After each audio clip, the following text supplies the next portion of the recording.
Friends, study hack with Mac channel में आप सभी का स्वागत है। आज का जो टॉपिक रहेगा वो होगा inference engine, which is the second component of expert system.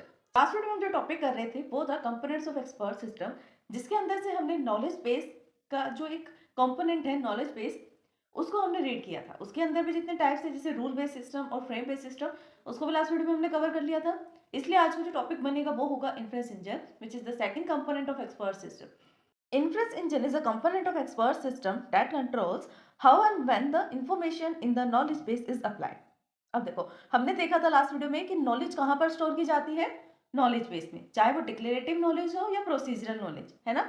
हमने देखा था कि वो नॉलेज को कहाँ पे कंटेन करता है एक्सपर्ट सिस्टम, नॉलेज बेस में, राइट। तो जो नॉलेज बेस में इंफॉर्मेशन है, नॉलेज पड़ी हुई है, उसको कैसे और कब कहाँ पर अप्लाई करना है, ये सब चीजें कौन डिसाइड करता है, ये कौन कंट्रोल करता है, इन्फ्रेंस इंजन। ठीक है, तो इन्फ्रेंस इंजन का काम क्या हुआ कि इन्फ्रेंस इंजन एक एक्सपर्ट सिस्टम का ही कंपोनेंट है, जो क्या काम करता है, कंट्रोल करने का काम करता है, हाउ एंड व्हेन, कब और कैसे इंफॉर्मेशन जो स्टोर है उस इंफॉर्मेशन को कब और कैसे अप्लाई करना है नॉलेज बेस पे, वो बताता है inference engine. Inference engine decided search techniques are used to determine how the rules in the knowledge base are applied to the problem. इसके कहने का मतलब है कि जो इन्फ्रेंस इंजन होते हैं वो ये डिसाइड करता है कि विच सर्च टेक्निक्स, कौन सी ऐसे सर्च टेक्निक है जो यूज की जानी चाहिए according to the rules knowledge base पे। ठीक है, जो एक पर्टिकुलर प्रॉब्लम को सोल्व करने के लिए अप्लाई की जा सके। कोई भी सॉल्यूशन निकालना है हमें तो उसके लिए प्रॉब्लम होना जरूरी है, क्योंकि प्रॉब्लम का ही तो सॉल्यूशन निकलता है। जैसे कि कोई भी प्रॉब्लम है तो उस प्रॉब्लम का डोमेन क्या है, किस सिस्टम से रिलेटेड है, किस डोमेन से रिलेटेड वो प्रॉब्लम है। अगर उसको डोमेन पता लग जाए तो इन्फ्रेंस इंजन क्या करेगा, सर्च करेगा कि इसको सॉल्व करने के लिए हमें कौन सी सर्च टेक्निक यूज करनी है, कौन सी प्रॉब्लम सॉल्विंग टेक्निक को यूज करना है, और ये सब डिटरमाइन कौन कर रहा है, according to the rules inference engine कर रहा है। ठीक है, नेक्स्ट वो कह रहा है कि hence it run on engine run an expert system. जैसे कि कोई भी एक एक्सपर्ट सिस्टम है वो रन कर रहा है, पर वो एक्सपर्ट सिस्टम रन कर किसकी वजह से रहा है, इंजन की वजह से। अब कोई भी इलेक्ट्रॉनिक चीज है, जैसे मोटर है तो मोटर, जैसे कार है समझ लो, कार के अंदर भी क्या होता है, इंजन होता है, तभी कार चल पाती है। अगर हम कार के अंदर से इंजन को निकाल देंगे तो क्या कार चल पाएगी, नहीं, वो अपनी जगह से 1 इंच भी आगे और पीछे नहीं हो पाएगी, हिल ही नहीं पाएगी। बिकॉज क्यों क्यों नहीं हिल पाएगी, क्योंकि उसके अंदर इंजन नहीं है। ऐसे ही एक्सपर्ट सिस्टम में जो ऐसे इंजन की तरह रन करता है वो इन्फ्रेंस इंजन होता है। अगर इस इन्फ्रेंस इंजन को हम निकाल दें कंपोनेंट्स में से एक्सपर्ट सिस्टम के, तो क्या एक्सपर्ट सिस्टम रन कर पाएगा, नहीं। चाहे उसके पास कितनी ज्यादा नॉलेज क्यों ना हो, जब उसको ये नहीं पता ना कि कौन सी नॉलेज को कहाँ पर अप्लाई करना है, देन वो नॉलेज उसके लिए वेस्टेज है, एक किस्म से गार्बेज है। ठीक है, तो जितने भी कंपोनेंट्स होते हैं उनको कंपोनेंट इसलिए बोलते हैं क्योंकि वो सब नेसेसरी होते हैं किसी भी चीज को बनाने के लिए, किसी प्रोडक्ट को बनाने के लिए, है ना। तो जैसे कि हम बोल रहे हैं कि एक्सपर्ट सिस्टम को बनाने के लिए नॉलेज बेस, इन्फ्रेंस इंजन और यूजर इंटरफेस चाहिए होता है। अब हमने सबका इंपॉर्टेंस देखा अलग अलग करके कि नॉलेज बेस क्यों चाहिए, नॉलेज बेस का काम क्या है, करता क्या है, वो कैसे उसका यूज होता है एक्सपर्ट सिस्टम में। ऐसे ही इन्फ्रेंस इंजन भी है। अगर नॉलेज बेस का काम है नॉलेज को इकट्ठा करना, नॉलेज को इंक्रीमेंट करना, तो उस नॉलेज को अप्लाई कैसे करना है, कब करना है, ये कौन डिसाइड करने का हेल्प करता है, इन्फ्रेंस इंजन। तो जैसे कि इंजन को हम निकाल देंगे एक्सपर्ट सिस्टम में से तो वो नहीं चल पाएगा। एक्सपर्ट सिस्टम के इंजन की तरह यहाँ पर कौन काम कर रहा है, कौन उसको इंजन की तरह रन कर रहा है, inference engine. And determining which rules to be invoked accessing the appreciate rule in the knowledge base. ये भी बताते हैं कि कौन सा ऐसा रूल है जो नॉलेज बेस में यूज किया जाना चाहिए। एप्रिशिएट रूल कौन सा है, जो मिलता जुलता हर प्रॉब्लम के सॉल्यूशन के according. Executing the rules and determining when acceptable solution has been found. ये तब तक एग्जीक्यूट करता रहेगा, तब तक रन करेगा जब तक आपको एक एक्सेप्टेबल सॉल्यूशन ना मिल जाए, जिसको आप एक्सेप्ट कर सको कि हाँ चलो एग्जैक्ट सॉल्यूशन नहीं मिल रहा बट हम इस सॉल्यूशन तक काम चला सकते हैं, इतने सॉल्यूशन तक ठीक है चल जाएगा काम। तब तक इन्फ्रेंस इंजन क्या करता है, अलग अलग सर्च टेक्निक्स को लगाता है, प्रॉब्लम सॉल्विंग टेक्निक्स को लगाता है, और ये चेक करता रहता है कब कौन सी नॉलेज किस पर अप्लाई करनी है, इन सब चीजों पर कंट्रोल रखता है। चाहे वो नॉलेज बेस हो, रूल्स को एग्जीक्यूट करना हो, या फिर ये डिटरमाइन करना हो, ये चेक करना हो कि कौन सा सॉल्यूशन जो है वो एक्सेप्टेबल है और कौन सा सॉल्यूशन है जो एक्सेप्टेबल नहीं है।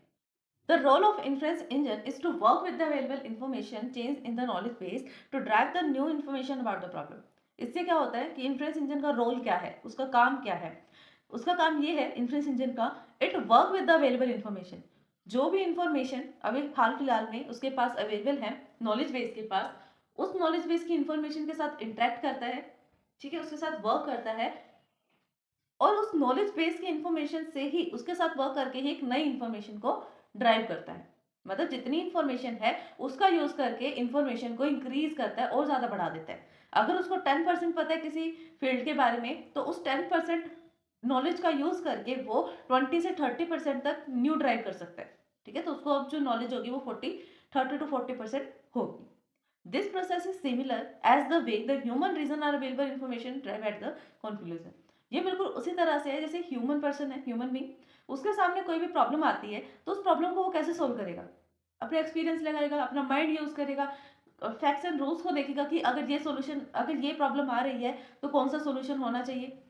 उसी तरह से एक एआई सिस्टम, एक एक्सपर्ट सिस्टम भी क्या करेगा, एक एक एक्सपर्ट सिस्टम में क्या करेगा, कंक्लूजन ड्राइव करने का ट्राई करेगा। यहाँ पर क्या है, principle inference engine. Inference engine की जो टेक्निक्स है, इन्फ्रेंस टेक्निक्स, वो कौन कौन सी हैं? यहाँ पर इन्फ्रेंस इंजन जो है किसी भी प्रॉब्लम को सोल्व करने के लिए या डिटरमाइन करने के लिए दो टाइप्स के टेक्निक्स का यूज करता है, which is forward चेनिंग and backward चेनिंग। अब ये फॉरवर्ड चेनिंग बैकवर्ड चेनिंग क्या होती है वो डिस्कस करते हैं। फर्स्ट आता है फॉरवर्ड चेनिंग। फॉरवर्ड चेनिंग क्या है? It is a technique first collect the information about the problem and then attempt to infer other information.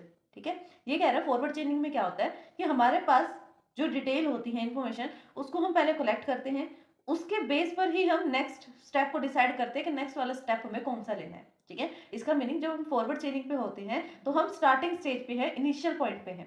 अब हमें इनिशियल पॉइंट से फर्स्ट पॉइंट या सेकंड पॉइंट पर जाना है तो हमें ये अपने आप जो हमारे पास इंफॉर्मेशन है उसके बेस पर डिसाइड करना होगा कि फर्स्ट वाले पर कैसे जाए, सेकंड पे कैसे जाए, ये आगे कैसे बढ़े। तो वो होता है फॉरवर्ड चेनिंग, जहां पर हम इनिशियल पॉइंट पे हैं, इनिशियल से हमें फर्स्ट सेकंड स्टेप पर मूव करना है, आगे की तरफ मूव करना है। For an example, a control process engineer gather the information, sensors, monitors, etc. Some process and then uses the information about the conclude and present the status of the process. जिससे क्या होता है, example के लिए control process engineer है, engineer वो क्या करता है, डेटा को गैदर कर रहा है, सेंस करके चीज़ों को या इंफॉर्मेशन को गैदर करके मॉनिटर कर रहा है। उन सब प्रोसेसेस करने के बाद जितने प्रोसेसेस उसने की, इंफॉर्मेशन को गैदर कर लिया, देन वो कंक्लूजन निकालेगा कि अभी प्रेजेंट का सिचुएशन क्या है, कौन सी स्टेट पर है अभी हम। इसको हम डेटा ड्रिवन सर्च भी बोलते हैं, क्योंकि डेटा क्या है, हमारे पास रो डेटा है, उस रो डेटा से सर्च करके हम कुछ न्यू ड्राइव कर रहे हैं, दैट इज वाई हम इसको डेटा ड्रिवन सर्च भी बोलते हैं। नेक्स्ट आता है बैकवर्ड चेनिंग। बैकवर्ड चेनिंग में क्या होता है, this technique relies upon the first establishing or a goal hypothesis and then attempting to prove it true। यहाँ पर हमें अपने रिजल्ट के बारे में पता होता है, और गोल क्या है, हमारा गोल स्टेट क्या है उसके बारे में पता होता है। ठीक है, गोल क्या है, हाइपोथेसिस जो भी हमें चाहिए वही फाइनल रिजल्ट क्या है वो पता होता है। और यहाँ पर हम बैकवर्ड की तरफ मूव करते हैं, मतलब फाइनल लास्ट स्टेज पर हम पहुंच गए, वहां से हम बैकवर्ड की तरफ जाएंगे। सपोज करो कि 10 स्टेप थे तो अभी हम 10th स्टेप पर हैं, लास्ट फाइनल पर। तो पहले गोल स्टेज से 10 पे, 9 पे, 8, 7, 6, 4, 2 ऐसे वापस अपोजिट की तरफ मूव करेंगे। जब हम फॉरवर्ड चेनिंग की बात करते हैं तब हम इनिशियल स्टेज से गोल स्टेज पर जाते हैं, और जब हम बैकवर्ड चेनिंग की बात करते हैं तो गोल स्टेज से इनिशियल स्टेज पर आते हैं। ठीक है, मतलब हमें रिजल्ट पता है क्या होगा, सोल्यूशन क्या है इस प्रॉब्लम का, बट हम प्रॉब्लम की तरफ मूव करते हैं, प्रॉब्लम थी क्या, क्योंकि हमें सोल्यूशन पता लग गया। फॉरवर्ड चेनिंग में हम क्या करते हैं, सोल्यूशन ढूंढते हैं, प्रॉब्लम हमें पता होती है। For an example, a technique believe a particular fault exist that collect the verify hypothesis. किसी मशीन सिस्टम का एग्जाम्पल लिया उसने कि किसी भी मशीन सिस्टम को आप चेक कर रहे हो, उसके अंदर कोई फॉल्ट है, तो हमें पता है उसके अंदर फॉल्ट है, हमें उसको ठीक करना है, गोल स्टेट पता है। अब हम वापस बैकवर्ड की तरफ मूव करेंगे इनिशियल स्टेज पर कि प्रॉब्लम स्टार्ट कहाँ से हुई, क्या प्रॉब्लम थी। इसको हम गोल ड्रिवन भी बोलते हैं, क्योंकि यहाँ पर हम गोल की हेल्प से सर्च करके कुछ न्यू ड्राइव करेंगे, और फॉरवर्ड में हम डेटा की हेल्प से कुछ ड्राइव कर रहे थे, यहाँ पर हम गोल की हेल्प से ड्राइव कर रहे हैं। Note that sometime backward and forward chaining may be integrated to solve a problem। जरूरी नहीं है कि अगर हमने एक जगह पर फॉरवर्ड चेनिंग लगा दी तो वहां पर हम बैकवर्ड चेनिंग नहीं लगा सकते, या फिर ऐसा भी नहीं है जहां पर हमने बैकवर्ड लगा दिया वहां पर हम फॉरवर्ड चेनिंग का यूज नहीं कर सकते। ऐसा कुछ इशू नहीं है, हम बैकवर्ड चेनिंग फॉरवर्ड चेनिंग का यूज कर सकते हैं मिक्स करके।